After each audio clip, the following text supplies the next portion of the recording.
Le Burkina Faso et la Chine-Taïwan s'accordent à consolider leur coopération. Le Premier ministre et la présidente taïwanaise en ont parlé. Pendant son séjour à Taipei, le Premier ministre a également rencontré les acteurs économiques pour les encourager à se tourner vers le Burkina Faso.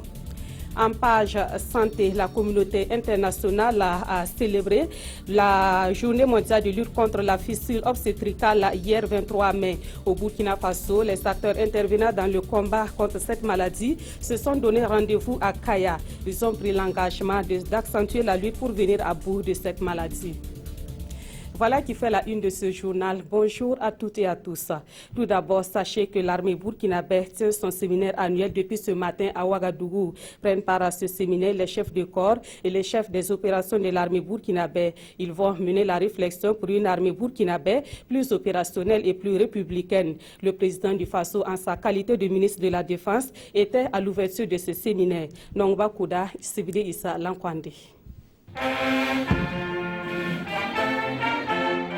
Les honneurs militaires pour le président du Faso. Il vient prendre part à la messe annuelle des chefs de corps et chefs des bureaux opérations de l'armée. C'est l'instance décisionnelle et d'orientation des actions de la Grande Muette. La plupart de ces chefs militaires viennent d'être nouvellement nommés et c'est l'occasion pour le ministre de la Défense de les rencontrer.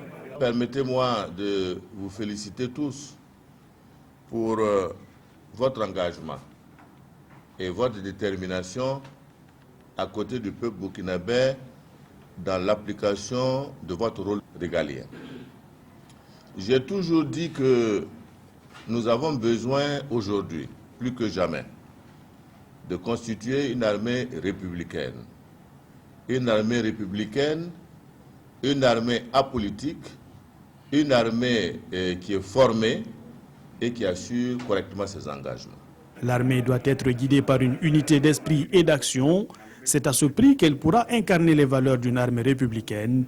Roch-Marc Christian Kaboré en est conscient et tout sera fait pour doter l'armée des moyens nécessaires à son équipement et à sa réforme. Que ce soit en termes d'équipement, que ce soit en termes de moyens vous permettant d'entreprendre vos actions.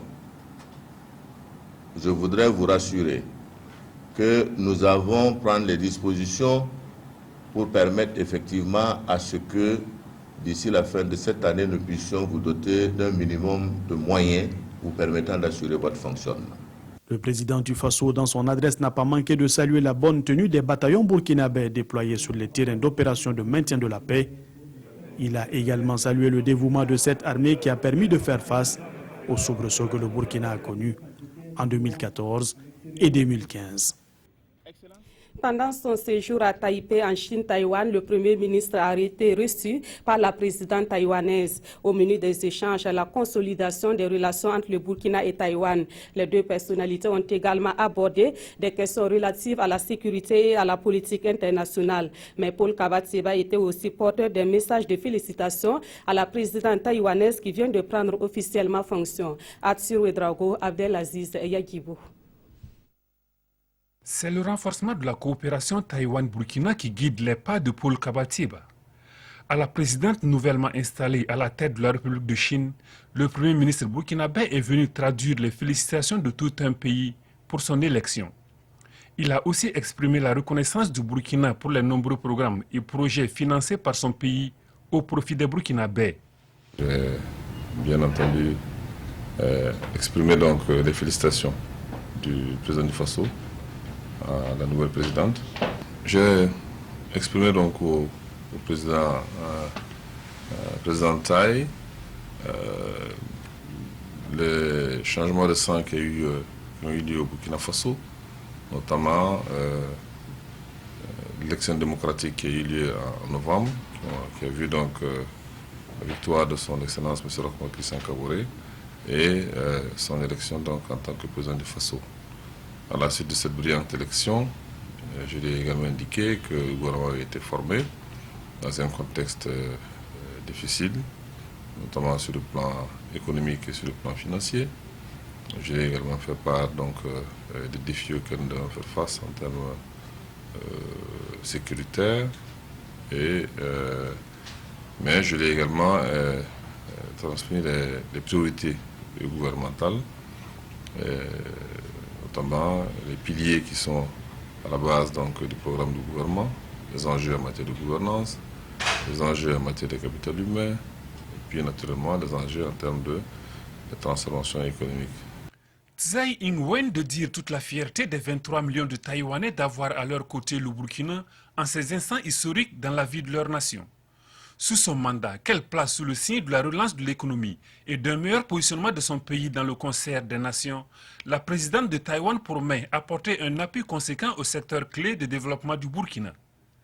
Des ressources énergétiques à la formation professionnelle, en passant par les domaines de l'agriculture, de la santé et de la lutte contre l'insécurité, Tsai Ing-wen a sémé la graine de l'espoir dans le cœur de la délégation burkinabé, venue prendre langue avec elle. Satisfait de Paul Kaba-Thiéba qui quitte le palais présidentiel taïwanais avec des promesses pour l'essor de l'économie de son pays. Chacun des deux pays a joué gagnant durant les 22 ans de coopération bilatérale. Soutient Tsai Ing-wen qui fait mention spéciale au Burkina pour son engagement sans faille à soutenir les efforts de son pays pour se faire une place à l'ONU. Et l'autre objectif du voyage de Paul Kaba-Thiéba à Taipei était d'attirer les investisseurs taïwanais au Burkina Faso. À ce propos, le chef du gouvernement et les ministres qui l'ont accompagné ont eu une séance de travail avec des acteurs de l'économie taïwanais. Parmi eux, le vice-président de la Banque Import-Export de la Chine-Taïwan. Le point des échanges avec Arthur Ouedraogo et Abdelaziz Yagibou. Autour de cette table restreinte se discutent des questions dignes d'intérêt pour le Burkina. Le Premier ministre Paul Kaba-Thiéba dépeint la situation économique de son pays à des investisseurs taïwanais. Les infrastructures routières et universitaires font défaut, les ressources financières aussi, explique le chef du gouvernement burkinabé au vice-président de la Banque Import-Export de la République de Chine, celle-là même qui a octroyé le prêt pour la construction de l'hôpital de Tengan-Dogo. Johnson Lia est accompagné du PDG de FECO, une société taïwanaise spécialisée dans le bâtiment et travaux publics. À ces importants acteurs économiques de Taïwan, Paul Kaba-Thiéba a rassuré qu'outre les opportunités qu'offre son pays, le climat des affaires y est très favorable. On va essayer d'améliorer la pénurie d'électricité par le métier de l'énergie solaire. Deuxièmement, c'est concernant l'installation des infrastructures de base. Par exemple, le transport, les routes, etc.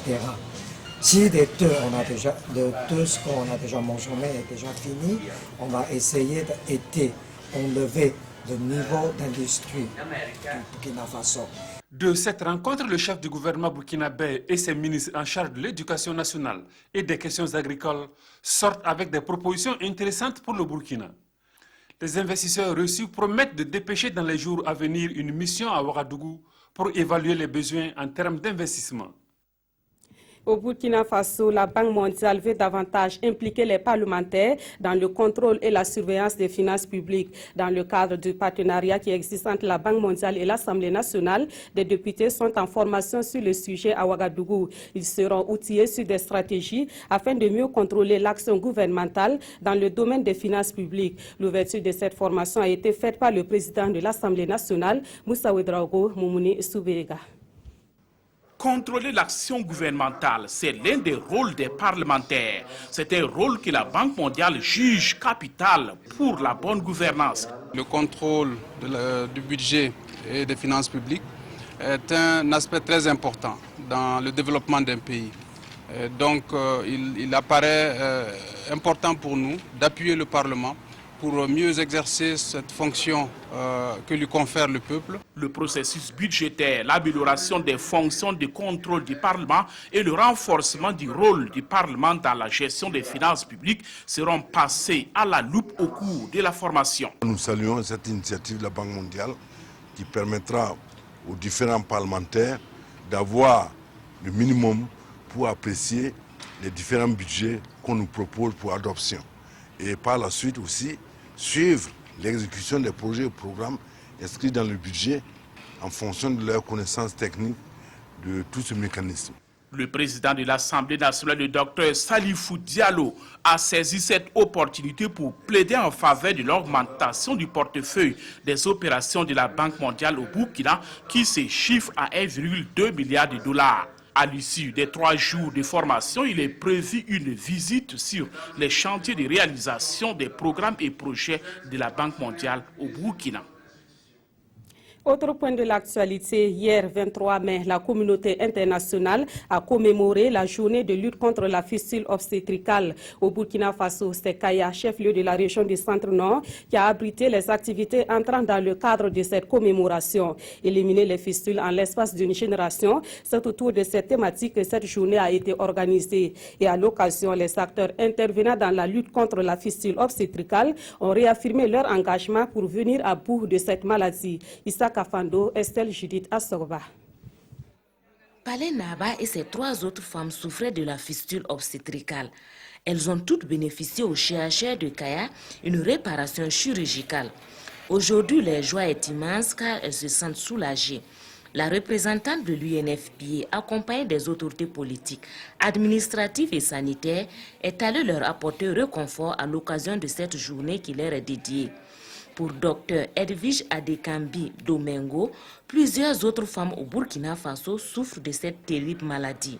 La prévention est la lutte primordiale que tout le monde doit mener à son niveau. La fistule, en fait, survient lorsque la femme n'a pas accès aux formations sanitaires.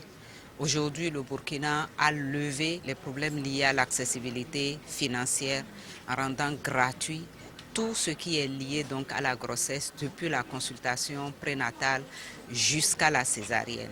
Kaya est la localité choisie pour abriter cette commémoration, un choix qui n'est pas fortuit. L'engagement de certains acteurs tels que le Centre hospitalier régional de Kaya, qui depuis quelques années se sont investis dans la lutte contre les fistules obstétricales à travers l'organisation de campagnes de cure. Mais ce centre de référence est aujourd'hui confronté à d'énormes difficultés dans la prise en charge de cette maladie. Des difficultés qui se résument à l'insuffisance de plateaux techniques, à l'absence de radiologues, à l'insuffisance de formation continue et à la défaillance du circuit électrique dans les salles d'hospitalisation. Et les mutuelles de santé pourraient être d'une grande utilité dans la lutte contre la fistule obstétricale. Le rôle de ces mutuelles dans la gestion de l'assurance maladie universelle a été au centre d'une rencontre tenue hier dans la capitale burkinabé. On prit part à cette rencontre les organisations mutualistes venues de 6 pays d'Afrique. La rencontre a été initiée par le programme dénommé Micro-assurance santé et mutuelle de santé. Le point de la rencontre avec Mokhtar Ouedraogo et Nathalie Sawadgo Nabaloum. Les acteurs mutualistes de la zone UEMOA réunis à Ouagadougou. Ensemble, ils réfléchissent sur les stratégies de mise en œuvre des dispositions du règlement UEMOA dans les mutuelles sociales et leurs fêtières et la contribution de ces mutuelles dans la mise en œuvre de l'assurance maladie universelle.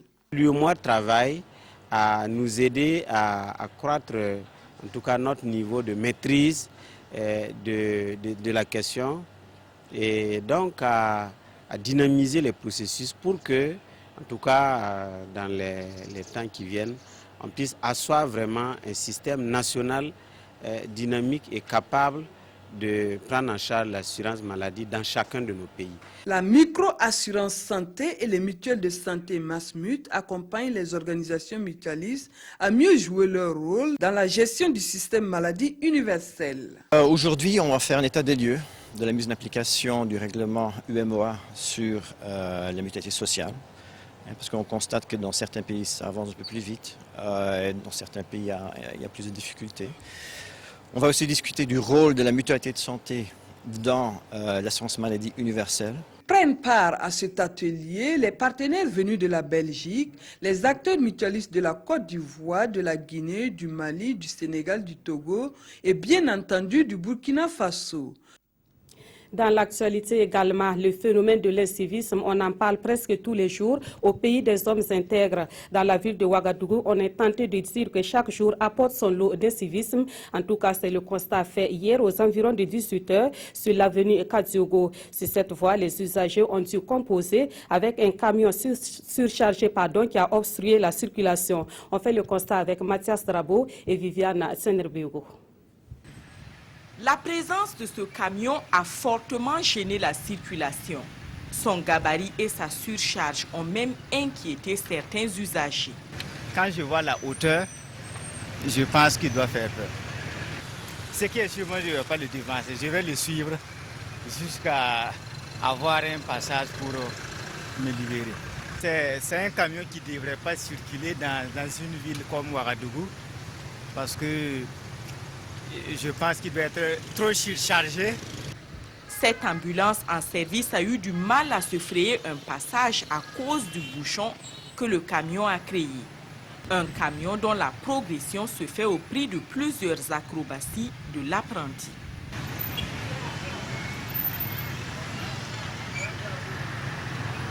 Cet exercice a permis au camion de ne pas arracher les fils électriques. Après avoir traversé l'avenue Kadiogo, c'est au niveau du mess des officiers qu'un agent de la police municipale a arrêté le conducteur et son camion. En cinéma, une nouvelle structure va se charger de la sélection des projets de films à financer par l'État burkinabé. Cette structure, c'est le comité de soutien aux activités cinématographiques. Les projets de films qui seront retenus par ce comité seront financés et réalisés pour la compétition au FESPACO 2017. Les membres de ce comité ont été installés hier à Lumbila. Le reportage de Jean-Eudes Bayala et Yolande Lompo. Désormais, il ne sera plus question de soutenir la production de plusieurs films avec de modiques sommes. Le ministère de la Culture a décidé de financer uniquement ceux qui auront été sélectionnés par un comité technique. Ces projets cinématographiques représenteront le Burkina Faso au FESPACO 2017. Et à cette rencontre, l'on a procédé à l'installation des membres du comité chargé de l'évaluation des 10 projets. On ne peut pas rester indifférent aux difficultés qui sont rencontrées par nos différents cinéastes dans le cadre de leur préparation pour la prochaine édition du FESPACO. Et lorsque ces critères seront objectifs, consensuels, je pense que cela va nous aider à faciliter une présence de qualité de nos différents films. Les décisions de ce comité de soutien aux activités cinématographiques et audiovisuelles, présidé par Gaston Kaboré, sont sans appel. Quant à la publication des résultats de leurs travaux, elle est attendue pour le 27 juin 2016. Un mot de l'actualité à l'étranger. Au Kenya, 3 civils ont été tués dans des affrontements violents entre la police et des manifestants. Ce regain de tension intervient à 1 an de l'élection présidentielle au Kenya. L'opposition réclame la dissolution de la commission électorale qu'elle accuse de partialité. Regain de tension au Kenya entre la police et des opposants au président Kenyatta. Lundi, au moins 3 personnes ont été tuées lors de violents affrontements avec les forces de l'ordre. Depuis 4 semaines, l'opposition réclame la dissolution de la commission électorale, accusée de partialité à 1 an des prochaines élections présidentielles. Après les troubles enregistrés la semaine dernière, la police avait manifestement reçu des ordres pour disperser rapidement les manifestants. Nous n'avons pas confiance dans la commission électorale, explique cette habitante de Kibera, le plus grand bidonville de Nairobi. Les résultats des élections de 2013 n'étaient pas clairs. Mais pourquoi ils tuent les Kenyans? Pourquoi ils envoient la police pour tuer les Kenyans? L'opposition rappelle que la fraude électorale était déjà à l'origine des massacres de 2007 et de 2008 et de craindre un nouveau cycle de troubles si la commission électorale n'est pas dissoute. Lundi, un sénateur d'opposition a été également arrêté par la police à l'ouest du pays. Retour au Burkina Faso où l'on attend les résultats définitifs du scrutin municipal de dimanche dernier. Mais dans la presse écrite de ce mardi, on apprend que les résultats provisoires sont en faveur du mouvement du peuple pour le progrès. Autre sujet évoqué dans les quotidiens, l'identification de l'auteur de l'accident mortel du policier Rasmane Doussungou. Des précisions avec Abdul Rasmane Zongo. Le MPP, maître de son temps selon notre temps, s'impose dans les villes telles Bobo-Dioulasso, Wayuya, Koudougou et Fada, et l'UPC se console par exemple à Garango, Zabré et Gombousgou. Et l'Express du Faso met le MPP en garde. Il ne faut pas crier trop victoire, avertit notre confrère, car la victoire, c'est les résultats apportés dans les réalisations sur le terrain. Sur plus de 5 millions d'électeurs, moins de 40% de Burkinabés auraient voté, s'indigne Sidouaya, qui jette les politiciens dans le box des accusés, D'où le titre « L'échec des partis politiques ». Grief invoqué par le quotidien d'État, ces derniers ont totalement failli dans leur rôle de sensibilisation des citoyens et des militants. Dans la même veine, le quotidien bobolaire tombe à la renverse et ne comprend pas encore pourquoi un parti politique siégeant à l'Assemblée et au gouvernement ne puisse pas avoir la moindre mairie sur près de 350 que compte le pays. Pour le journal Le quotidien des Burkinabés reste inchangé car le miracle de ces municipales attendues n'est pas venu. Et le pays a mal à sa démocratie locale, clame le journal. La mort du policier Rasmané Doussungou s'invite également dans l'actualité. Le motocycliste est identifié, mais toujours dans la nature, révèle l'Obs. La transition, elle, refait parler d'elle, peut-on lire dans un communiqué publié dans le journal Le Soir. 57 véhicules ont mystérieusement disparu du parc automobile de la présidence du Faso à la fin de la transition. C'est la fin de cette édition. Merci de l'avoir suivi. Très bon après-midi à toutes et à tous.